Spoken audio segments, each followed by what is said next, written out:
반갑습니다. 어, 오늘 이 시간은 이제 제임스 낙스 목사님이 이제 집필을 하신 교회란 무엇인가에 대한 그 여러 가지 성경적인 가르침을 우리가 찾아보고 있습니다. 먼저 교회란 무엇인가를 알기 전에 전번 시간에 말씀드렸듯이 누구 것인가 교회가에 대해서 이제 확실하게 아셨죠. 이제 교회는 목사님 것도 아니고 우리 것도 아닙니다. 그리고 어떤 기관의 것도 아니고 나라의 것도 아니고 오직 우리 주 예수 그리스도의 것이라는 것을 우리가 알아야 됩니다. 구원을 받은 사람들도 이 교회의 건축자는 아닙니다. 교회의 건축자는 오직 예수 그리스도밖에 안 계시다는 것을 저번 시간에 성경 말씀을 통해서 이제 확실하게 했습니다. 그러면 교회를 통해서 주님께서는 무엇을 하시기 원하는가를 이제 쭉 연결해서 보겠습니다. 교회는 사실은 주님과 교제하기 위한 곳이죠. 주님과 말씀을 나누고 서로 이야기를 하기 위한 것입니다. 우리 교제라 그러니까 좀 이상하죠. 교제라 그러면 남녀간의 교제밖에 생각이 안 나는데 남녀간의 교제도 사실은 서로 이야기를 충분히 나누어야 교제가 이루어집니다. 뭐 첫눈에 반한다 이것도 있겠지만 그것은 감정적인 화학적인 작용이고 그 외에 실제로 서로를 알아가기 위해서는 서로의 생각이 무엇인지 알아야 되기 때문에 서로 말을 나누고 주고받는 일이 없어서는 일어나지가 않습니다. 교회 또한 주님께서는 자신의 신부인 교회와 교제를 나누기를 원하고 계십니다. 하나님께서 의도하신 결혼이란 것도 친밀한 교제에 연관이 있죠. 고린도전서 교회는 삼위일체 하나님의 소유물이고 교회는 그리스도의 신부라고 우리는 알고 있습니다. 고린도전서 12장에서 이렇게 말씀하고 있습니다. 고린도전서 12장 4절에서 7절 보시겠습니다. 고린도전서입니다. 고린도전서 12장 4절에서 7절까지입니다. 고린도 교회에 대해서 우리가 너무나 잘 알고 있는 사실은 그 교회는 문제가 많은 교회였다라는 것인데 그 문제만 많았냐? 그렇지 않습니다. 이 교회는 은사가 아주 풍성했던 교회입니다. 흔히 이제 방언이라고 하죠. 방언이라는 말은 타언어고 외국어인데 우리가 생각하는 우리 성경적인 가르침에서는 우리 오순절 은사 때 그런 일이 일어났죠. 오순절 때 각 지역에 있는 유대인들이 예루살렘에 모였습니다. 각자 다 타국이니까 각자 태생이 다릅니다. 이집트에 있는 사람도 있고 알렉산드리아에서 사는 사람 또는 아프리카에 사는 사람 뭐 에티오피아에 사는 사람도 있었을 겁니다. 다 와서 듣는데 그 성경 충만한 사도들과 그의 제자들이 하나님의 말씀을 전하고 복음을 전하는데 그 말씀이 다 자기들 교회 모국으로 들리는 겁니다. 이런 게 이제 방언이죠. 이런 방언의 은사가 고린도 교회에 넘쳤다 겁니다. 넘쳐서 어느 정도였는가 하면 기도할 때 각자 다 방언을 합니다. 각자 다 방언을 하고 한 사람은 프랑스어, 한 사람은 영어, 한 사람은 유대어, 한 사람은 또 다른 나라 말, 아프리카 말, 무간다 말 이거 다 하고 있으면 교회가 어떻겠습니까? 시끄럽죠. 엄청 시끄러웠을 겁니다. 문제는 그 시끄러운 말을 하나도 못 알아듣는다는 겁니다. 다 의미 있게 얘기하는데 그 의미 있는 말을 하나도 못 알아듣고 다 소리 높여 기도하니까 모르는 사람이 들어와서 볼 때는 미친 사람들이구나. 이 사람들 상종하면 안 되겠구나. 이런 일이 있으니까 바울이 서신을 써가지고 모든 일을 질서 있게 행할지니라라고 말한 거죠. 타국어를 말할 때는 한 사람이 타국어를 말하면 방언을 말하면 옆에 통역하는 사람이 있어야 된다라고 이야기하는 거죠. 그래서 차례차례로 기도하고 방언하고 해라라고 이야기했던 겁니다. 이런 은사가 넘쳤던 교회가 고린도 교회입니다. 12장 4절에서 7절 읽어보시겠습니다. 같이 읽으시겠습니다. 한편 선물들은 여러 가지나 같은 성령이시고 섬김의 직무들은 다르나 같은 주시며 활동들은 여러 가지나 모든 것 안에서 모든 것을 행하시는 같은 하나님이 계시느니라. 그러나 각 사람에게 성령의 나타나심이 주어진 것은 그것으로 모두가 유익을 얻게 하려 함이라. 문제는 고린도 교회의 사람들은 각자 자기가 받은 선물, 은사를 각자 유익을 위해서 쓴 게 아니라 자랑하려고 썼다는 겁니다. 내가 이만한 은사가 있다. 내 은혜가 이만하다. 그러니 나의 사람됨이 얼마나 좋겠느냐라고 말을 하는 거죠. 사실은 그게 아니죠. 그냥 교회 유익을 위해서 네 사람이 어떻든 간에 네가 예전에 타락된 사람이었던 몹쓸 사람이었던 아니면 이기적인 사람이었던 그냥 은사를 나눠주신 겁니다. 성령님께서. 지금도 똑같습니다. 그냥 나눠주신 거죠. 잘 가르치는 사람이라고 이게 인격이 훌륭할까요? 사실은 그렇지 않습니다. 하지만 교회에서 직무는 그런 것이기 때문에 은사를 주셨습니다. 왜 주셨냐? 각 성도들에게 유익을 주기 위해서. 물론 그렇게 되면서 자신의 이제 인격이 바뀌어갑니다. 점점 예수님의 인격으로 가고자 합니다. 안 되지만 가고자 합니다. 닮아가고자 합니다. 하지만 완벽하지는 않죠. 우리는 완벽할 수 없습니다. 절대로. 죽는 날까지 되지 않을 겁니다. 하지만 조금씩 변화되어 가고 닮아가게 됩니다. 나쁜 것을 싫어하게 되고 주님의 것을 사랑하게 되는 그런 일이 희한하게도 일어납니다. 원래 내 성격은 안 그런데.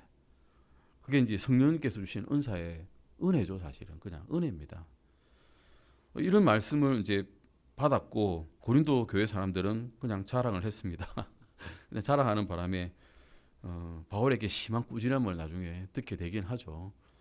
주님께서는 교회에 각 사람에게 선물 주신 것은 그 선물을 통해서 나를 자랑한 게 아니라 예수 그리스도를 자랑하라고 주셨습니다. 예수님을 드러내라고 주신 거죠. 선물을 통해서 성령님께서 그리스도의 몸을 이렇게 제어하신다라는 것을 모든 사람들이 알게끔 하신 거죠. 우리가 이런 은사를 갖고 있는 게 다 그 자체가 목적이 될 수가 없습니다. 방언을 위해 내가 교회 다닌다? 그럴 수 없는 겁니다. 방언 샬라샬라 한다고 내가 특별히 좋아집니까? 안 좋아집니다. 내 영어 잘한다고 내 인격이 훌륭해집니까? 안 훌륭해집니다. 절대 훌륭해질 수 없습니다. 그 은사 자체가 목적이 될 수가 없습니다. 단지 그 은사를 통해서 각 성도들에게 유익을 끼치고 성령으로 충만하게 되고 우리 예수님께서 영광을 받으시는 것이 목적인 것입니다. 12절 잠깐 보실까요? 12절입니다. 고린도전서 12장 12절입니다. 같이 읽으시겠습니다. 몸은 하나인데 많은 지체를 가지고 있고 그 한 몸의 모든 지체가 많아도 한 몸인 것 같이 그리스도께서도 그러하시느니라. 아멘. 지체가 많아도 한 몸이란 겁니다. 각자 은사가 많아도 한 몸입니다. 각자 다른 은사가 있을 뿐입니다. 손이 손 역할을 하고 다른 발이 발 역할을 하고 다른 부끄러운 기관도 부끄러운 쪽의 일을 열심히 해야 우리 몸이 원활하게 살아갈 수 있습니다. 우리 교회 또한 똑같습니다. 하나님께서는 또 특별한 목적을 가지고 여러 사람을 세우셨습니다. 그런 사람들이 다 교회 회원이 되었죠. 멤버가 된 겁니다. 멤버가 지체입니다. 여기 나오는 영어로 지체란 말은 그냥 멤버입니다. 우리 교회 각자 멤버가 다 각자 지체이고 지체 역할을 한다는 것입니다. 그래서 교회입니다. 그래서 교회인 겁니다. 저는 교회가 그런 데인 줄 몰랐습니다. 옛날에는. 그냥 내가 들어가서 보살핌을 받는 곳이다. 나는 영원히 어린아이로 남을 거야 라고 생각했습니다. 편하거든요. 어린아이로 남으면 굉장히 편합니다.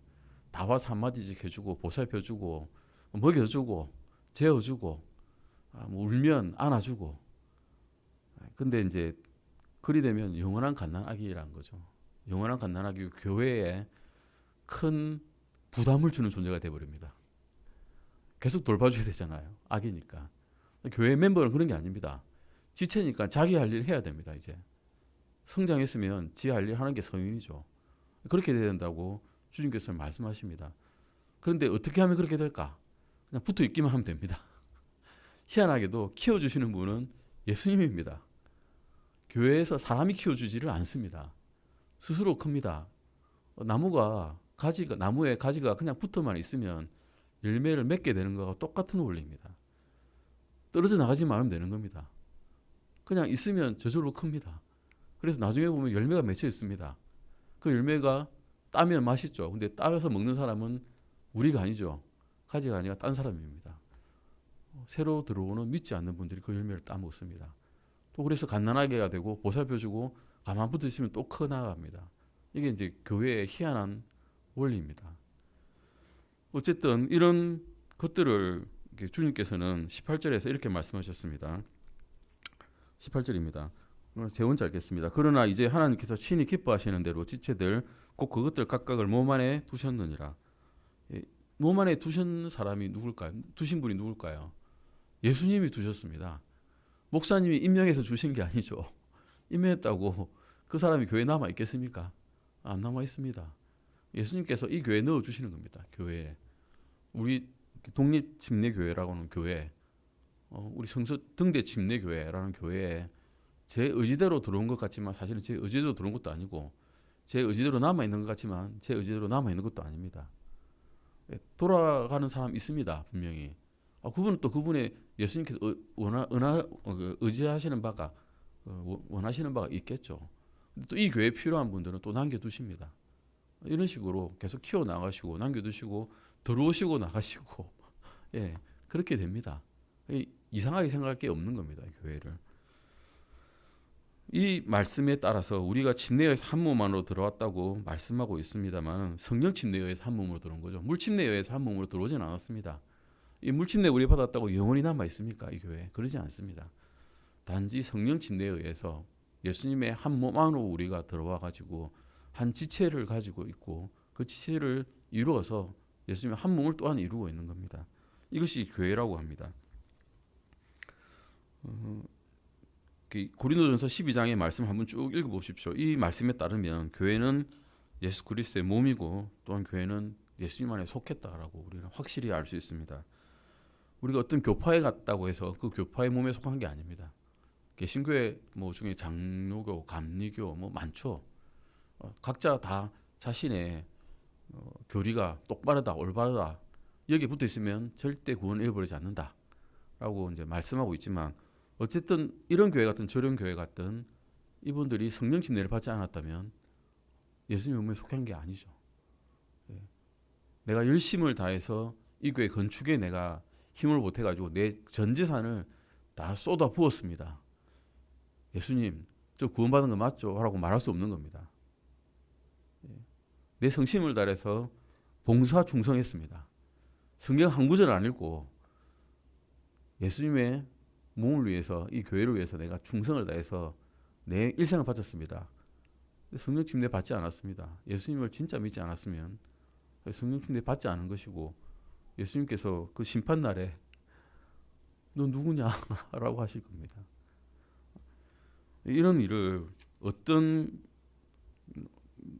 쪽에서 말씀하고 계시나? 요한계시록에서 말씀하고 있습니다. 요한계시록에 교회에 대한 말씀이 쭉 있습니다. 한번 보실까요? 계시록입니다. 요한계시록 2장 1절 잠깐 보실까요? 요한계시록 2장 1절입니다.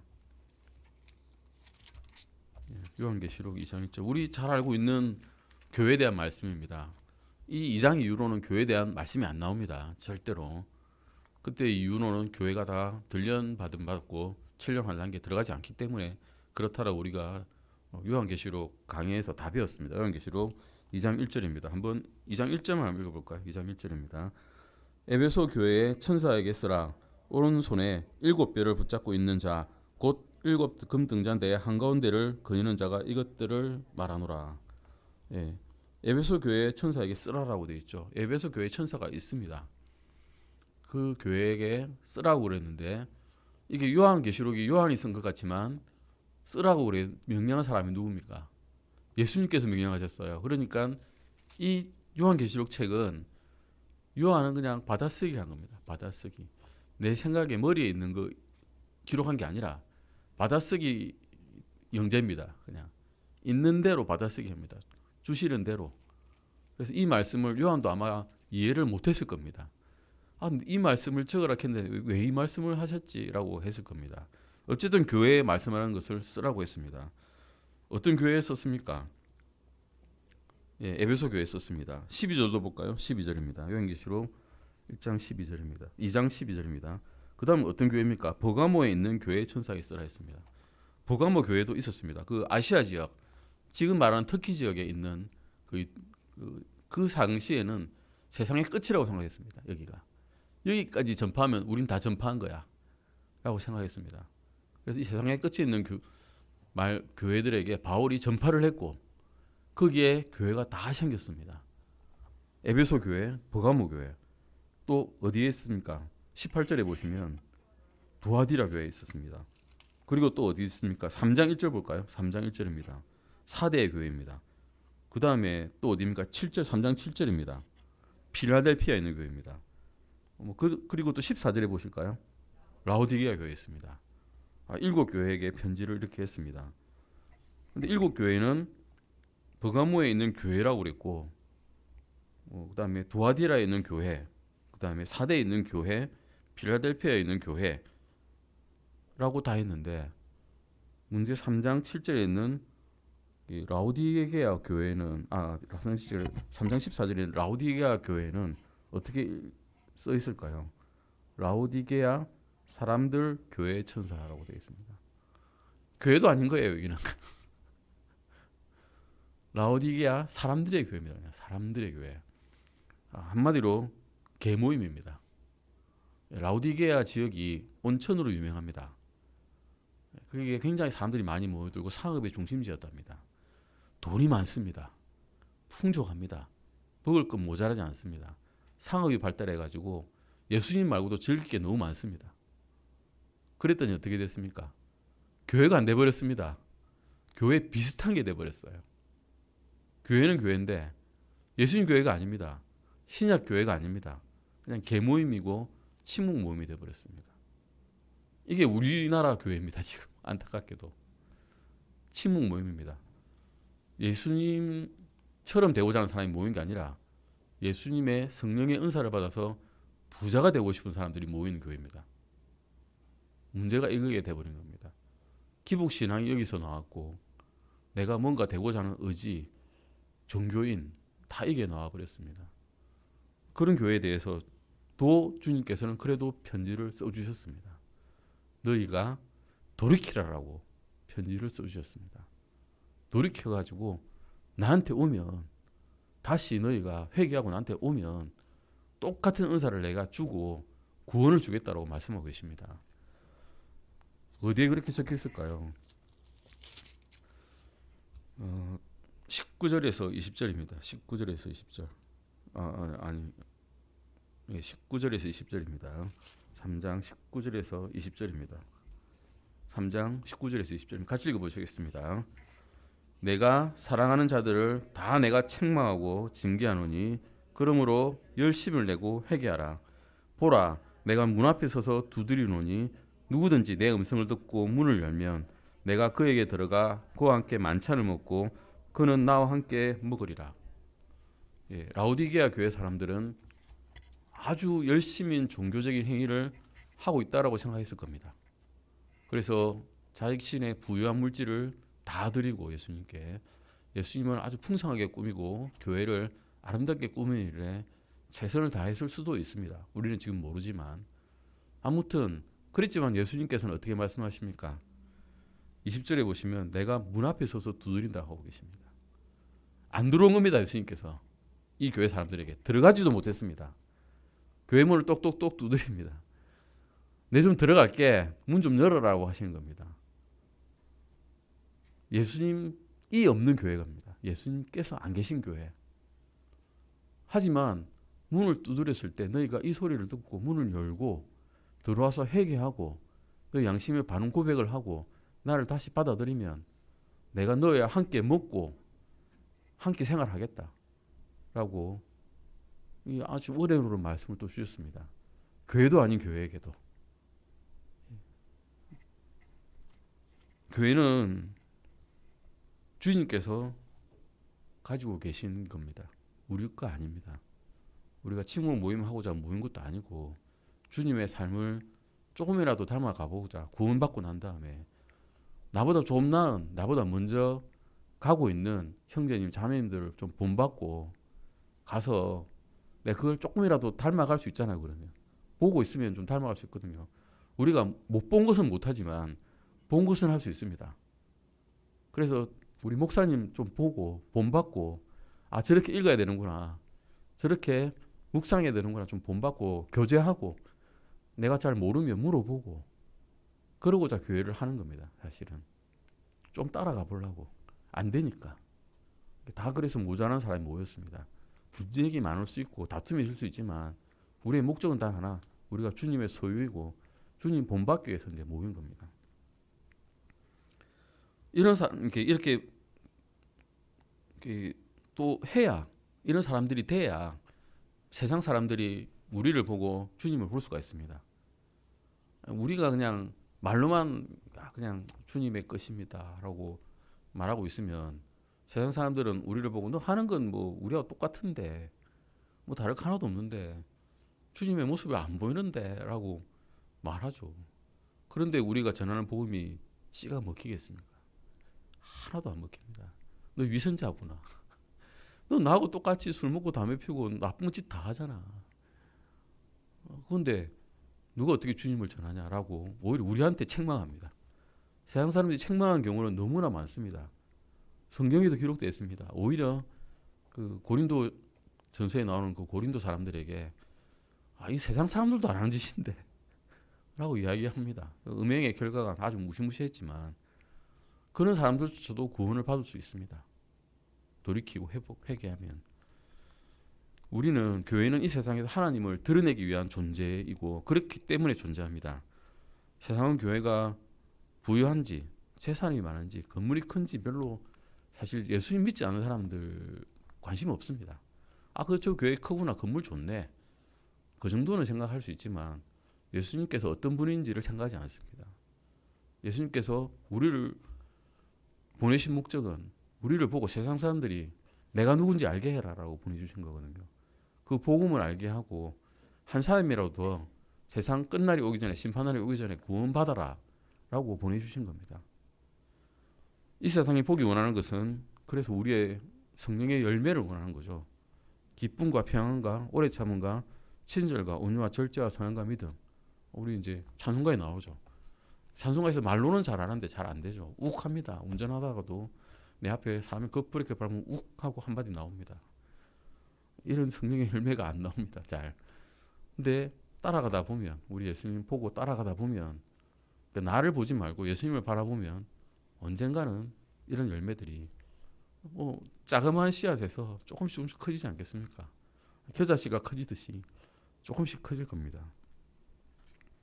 그런 커지는 우리의 이런 모습을 세상은 봐야 되고 그래야 그 사람들이 하나님을 볼 수 있습니다. 주님을 살아가면 주님께 순종하는 것은 이제 어려운 일이 아닙니다. 사랑하는 사람이 시키는 일은 다 할 수 있습니다. 내가 싫어하는 사람이 시키는 일은 죽어도 안 하죠. 나한테 좋은 일이라도. 하지만 나를 사랑하시는 분, 나를 위해서 죽으신 분이 말씀하시는 것은 지킬 수 있습니다. 이 세상에 있는 예수 그리스도 신부이고 또 몸인 교회는 성령의 열매를 보여주기 위해서 존재하고 있다는 겁니다. 하지만 우리는 주님의 몸이지만 너무 많은 경우에 세상 일에 시달리고 내가 너무 피곤하기 때문에 말씀을 잘 듣지는 않습니다. 하지만 세상은 지금 우리가 순종하든 순종하지 않든 우리를 보고 있습니다. 희한하게도 봅니다. 안 보는 것 같은데 보고 있습니다. 우리는 주님의 몸으로서 주님의 머리이신 주님께서 명령하시는 것에 순종하고 있는지 계속 매일매일 이제 뒤돌아봐야 됩니다. 하나님께서 우리를 도와주시고 또 은혜를 베풀어 주시기를 원합니다. 교회란 뭐냐라고 물어보신다면 삼위일체 하나님이신 하나님의 소유물이고 예수 그리스도의 신부이고 또 몸입니다. 교회는 이 세상에서 눈에 보이게 존재하는 예수 그리스도의 증거라는 것입니다. 요약을 하자면 앞 시간하고 지금 시간 반복해서 요약을 하겠습니다. 교회는 건물이 아닙니다. 교회는 귀가 있다고 그랬죠. 교회는 사람을 보내었습니다. 절대 건물은 그렇게 할 수 없습니다. 그래서 교회는 건물이 아닌 하나님의 소유물이라는 겁니다. 각자가 교회라고 보셔도 됩니다. 우리 한 사람 한 사람이 다 교회입니다. 우리는 하나님의 신부이고 또 하나님의 몸입니다. 교회는 예수 그리스도의 소유물이라고 에베소 1장에 분명히 말씀하고 계시고 교회의 목적은 교회의 머리이시고 구원자이시고 구속자이신 예수 그리스도께 영광을 돌리는 것입니다. 교회의 머리는 누구실까요? 예수님입니다. 목사님 아닙니다. 교회의 머리는 예수 그리스도이십니다. 예수 그리스도가 아닌 다른 것에 머리를 두고 있으면 나를 조종하는 게 뭐가 있다면 우리는 교회 생활을 하고 있지 않는 겁니다. 예수님께서 우리에게 명령하신 대로 움직인다면 우리는 교회 몸이 맞습니다. 이 세상은 교회를 통해서 하나님을 알 수 있습니다. 교회는 말과 행동으로. 말로만 하면 안 됩니다. 행동으로 보여주셔야 됩니다. 주님께서 우리를 구원해 주신 것은 이 세상에서 물질적으로 번성해가지고 잘 먹고 잘 살아라 라고 보내주신 게 아니고, 하나님과 닮은 삶, 가드리 라이프죠. 경건한 삶. 가드리라는 말이 경건한데, 경건이 뭡니까? 하나님 같은 입니다. 하나님처럼 살아라는 겁니다. 안 되죠. 하나님이 아닌데 하나님처럼 못 살죠. 그런데 하나님처럼 닮아라, 가라는 겁니다. 닮아, 가봐라. 다 못했지만 가봐라. 다 못하겠지만 가봐라라고 하신 겁니다. 그래야 세상이 우리를 통해 하나님을 알 수가 있습니다. 똑같으면 알 수 없습니다. 똑같네 이러죠. 그냥 똑같네. 하나님께서 여자를 만드셨죠. 이브를 만드셨습니다. 왜 만드셨냐? 남자를 도와서 하나님과 교제를 나누기 위해였습니다. 하나님께서는 여자를 만드셔서 남자를 사랑하게 하셨고 교제를 나누게 하셨습니다. 우리 창세기에서 아담과 이브 아시죠? 이브가 범죄했고 그 범죄에서 남자도 타락했는데, 그러고 난 다음에 에덴 동산에 쫓겨났죠. 쫓겨난 다음에 아담과 이브가 이혼했다는 말이 있습니까? 아닙니다. 잘 살았습니다. 잘 먹고 잘 살고 애 낳고 900년 이상 잘 살았습니다. 교회도 예수님과 똑같은 관계입니다. 우리가 범죄한 사람이지만 주님께 돌아오고 난 다음에는 주님과 잘 삽니다. 잘 살 수 있습니다. 이혼 안 하십니다. 절대 안 버리십니다. 그게 제일 중요합니다. 버리지 않으십니다. 교회는 주님과 교제를 나누고 주님과 함께 동행하고 주님을 찬양하고 주님을 사랑하기 위해서 만들어진 겁니다. 아멘. 우리는 여기 모인 것은 우리 서로 사랑해서 사실 모이지는 않았습니다. 잘 모르는 사람끼리 오직 주님만 사랑해서 모였습니다. 그러다 보니 서로 사랑하게 됐습니다. 자신의 신부를 내 목숨을 버리고 자신의 핏값으로 신부를 구속했을 때 예수 그리스도께서는 우리를 통해서 세상에 복음이 전해지기를 바라셨습니다. 자신의 사랑을 이 세상에 드러내기를 바라셨습니다. 고린도전서 12장에서 아까 말씀하셨죠. 우리는 그리스도의 몸으로서 교회는 우리 스스로 들어온 것도 아니고 스스로 나갈 수도 없습니다. 들어왔으면 주님께서 넣어주셨으면 넣은 그대로 있는 겁니다. 나가지 못합니다. 출구가 없습니다. 이제 들어오셨으면 끝입니다. 땡입니다. 구원받았으면 더 이상 구원의 손실 없습니다. 끝났습니다. 여기서 보상이 있냐 없냐 이제 문제입니다. 예수님 앞에서, 그리스도 심판석 앞에서 심판을 받게 될 겁니다. 우리 몸에서 행한 일들을 다 심판받습니다. 잘못한 일 많겠죠. 잘못한 일 많습니다. 잘한 일 조금 있습니다. 플러스 마이너스 하실지 아니면 잘하는 일에 또 상을 주실지 우리 모릅니다. 하지만 어쨌든 우리의 의로 구원받은 게 아니지 않습니까? 구원을 일단 받았고 그 다음에 보상을 어떻게 주실지는 예수님 마음이시죠. 보시고 참 힘들게 살았는데 내가 잘해줄게 하실 수도 있고, 부자지만 그래도 어렵게 살았는데 잘해줄게 하실 수도 있고, 아니면 참 너는 안 되겠다 좀 불러서 부끄럽게 구원을 받아라 하실 수 있습니다. 어쨌든 구원은 받습니다. 이랬든 저랬든 그 하나만 해도 감사드리고 은혜 받은 겁니다. 아멘. 여기까지가 우리의 교회란 무엇인가 라는 것의 간략한 성경적인 가르침이었고, 그 다음엔 교회와 하나님과의 관계에 대해서 오늘 짧게 이야기를 좀 하겠습니다. 우리 사도행전 잠깐 보실까요? 마태복음 보실까요? 마태복음 16장 13절입니다. 마태복음 16장 13절입니다. 마태복음 16장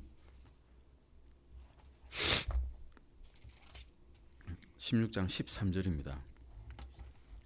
베드로의 고백이 있는 아주 아름다운 장입니다.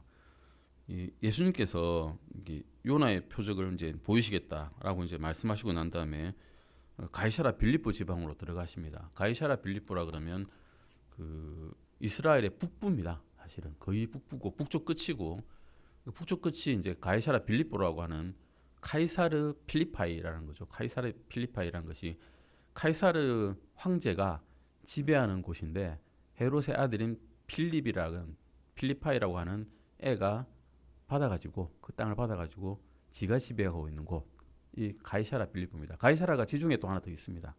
두 군데 있거든요. 가이사라가 지중해 있는 것도 카이사르 겁니다. 어쨌든 카이사라 별장이 있었던 뭐인지 모르겠지만 어쨌든 지중해 하나 있고 가이사르가 또 필리파이 지역 이스라엘 북부 쪽에 하나 더 있습니다. 이 북부 쪽에 있는 가이사라 빌립보에 주님께서 가셨습니다. 거기는 어떤 곳이냐? 예, 북부 쪽이니까 어떻겠습니까? 예루살렘은 멀리 떨어져 있습니다. 이방인들이 많습니다. 이방인들이 많으면 뭐합니까? 신전 짓습니다. 그리스 로마 신화가 굉장히 융성한 곳입니다. 그래서 거기 유대인 사는데 이방인들도 많고 유대인도 사는데 유대인들조차 거기 가서 신전에 가서 기도하고 헌물 드리고 이방 문화를 완전히 받아들여가지고 거기에 동화된 곳입니다. 그곳에 가신 겁니다. 그곳에 이제 예수님께서 가가지고 이제 말씀을 전하고자 이제 하셨는데 거기서 베드로에게 이제 묻죠. 다른 사람들은 나를 이런 사람이라고 하는데 너희들은 뭐라고 말하느냐? 뭐라고 생각하느냐라고 말하고 있습니다. 한번 읽어보겠습니다. 마태복음 16장 13절입니다. 같이 읽어보시겠습니다. 예수님께서 가이사라 빌립보 지방으로 들어가셨을 때에 자기 제자들에게 물어 이르시되 사람들이 나 곧 사람의 아들을 누구라고 하시냐 하시니 그들이 이르되 14절이죠. 14절 같이 읽어보시겠습니다. 14절에서 18절까지 같이 읽으시겠습니다. 그들이 이르되 어떤 이들은 주께서 침례자 요한이라 하고 어떤 이들은 엘리야라고도 하며 다른 이들은 예레미야나 대언자들 중 하나라고 하나이다 하매 그분께서 그들에게 이르시되 하지만 너희는 나를 누구라고 하느냐 하시니 시몬 베드로가 대답하여 이르되 주께서는 그리스도시요 살아계신 하나님의 아들이시니다 하매 예수님께서 그에게 응답하여 이르시되 바요나 시몬아 내가 복이 있도다. 살과 피가 그것을 내게 계시하지 아니하였고 하늘에 계신 내 아버지께서 하셨느니라. 내가 또한 내게 이르노니 너는 베드로라. 이 반석 위에 내가 내 교회를 세우리니 지옥의 문들이 그것을 이기지 못하리라 라고 말씀하고 계십니다. 베드로가 참 성질이 급한데도 불구하고 이거 하나는 똑바로 대답했습니다. 다른 제자들한테 물어보지 않으셨고 베드로한테 물어보신 것은 베드로는 그래도 내 마음을 알겠지라고 생각하시고 물어보셨을 수도 있고 아니면 베드로가 제일 믿음이 없어 보이니까 물어보실 수도 있습니다. 어쨌든 베드로가 대답을 잘했습니다. 어떻게 대답했습니까? 주께서는 그리스도시요 살아계신 하나님의 아들이십니다. 이렇게 대답을 할 수가 만약에 제가 그 당시 제자였다면 엘리야의 영이 있는 분 아니십니까? 라고 할 수도 있겠어요. 이 사람들은 엘리야를 굉장히 숭배했거든요. 엘리야가 이적 기적 많이 행했거든요. 죽은 사람 살리고 물 한번 탁탁탁 치니까 물이 싹 마르고 기도하니까 3년 동안 비가 안 내리고 온갖 이적 기적 다 행했으니까 예수님께서도 이적 기적 많이 행하지 않으셨어요? 아니었습니까? 그러니까 이 사람 엘리야의 영이 속한 구약의 선지자가 아닐까라고 생각했을 수도 있습니다. 그런데 베드로는 그렇게 대답하지 않았습니다. 그런데 주님께서는 내가 이 반석 위에 무엇을 세우겠다고 하셨습니까?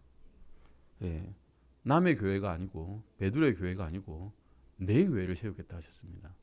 이 반석이란 것은 뭘까요? 이 반석은 베드로가 아닙니다. 베드로는 그 당시의 언어로 베드로하면 작은 돌입니다. 반석이 아닙니다. 돌멩이입니다. 돌멩이 그냥. 돌멩이에 내 교회를 세울 수 있습니까? 없습니다. 조그만 굴러다니는 돌멩이에 무슨 교회를 세웁니까? 이 반석이란 것은 베드로가 고백한 이 신앙, 고백한 이 말,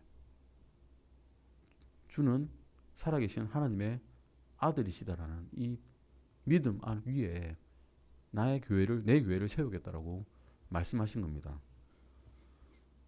이게 천주교는 그렇지 않죠. 천주교는 베드로가 교회 시작이다. 베드로가 교회 반석이다. 라고 이야기해서 베드로를 숭배하죠. 그 다음에 다른 제자들 쭉 다 이제 성당에 가보면 다 이게 스테인드 글라스에 다 새겨져 있습니다. 그 밑에 다 주석 달아놓고 그 앞에서 다 기도하고 예수님께 기도한 게 아니라 제자들에게 기도하고 있습니다. 예수님께 기도한 게 아니라 마리아에게 기도하고 있죠. 마리아는 언급이 없는데 아예 언급도 없는데 이 성경 기록에서는 언급이 자체가 없습니다. 사도도 아니지 않습니까? 아예 믿음을 전한 사람도 아닌데 그러고 있습니다.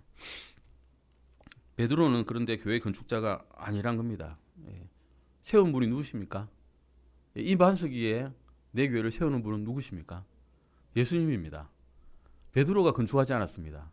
우리가 이 교회를 건축을 했습니다만 이 교회는 우리가 건축한 게 아닙니다. 예수님께서 건축한 겁니다. 우리가 돈을 지불했어도 이 교회는 예수님께서 만드신 겁니다. 예수님께서 교회의 건축자이시고 교회의 머리시고 소유자이시고 주인이십니다. 우리가 주인이 될 수가 없습니다. 우리는 그냥 몸일 뿐입니다. 예수 그리스도께서 시키시면 잘 따라가는 잘 훈련된 몸이 되어야 됩니다. 이 반석 위에 내 교회를 세우리니 라는 이 말씀에서 보실 때 교회와 주님의 관계는 교회의 주인은 주님이라는 뜻입니다. 교회는 주 예수 그리스도의 소유물입니다. 교회 건축자도 예수 그리스도십니다. 주님이 만약에 안 계시다면 아무리 돕는 자가 많아도 건축이 될 수가 없습니다. 건물은 건축이 됩니다. 건물은 건축이 되죠. 믿음이 없어도 건물은 건축됩니다. 돈 주고 시키면 건물을 만들 수 있습니다. 하지만 교회를 건축하는 그런 게 아니죠. 성령님께서 말씀하신 대로 이루는 사람들이 모인 모임이 교회입니다. 건물이 교회가 아니라고 아까 말씀드렸듯이 그것은 건물이 할 수가 없습니다. 돈으로 할 수가 없습니다. 돈으로는 사람 불러 모을 수는 있습니다.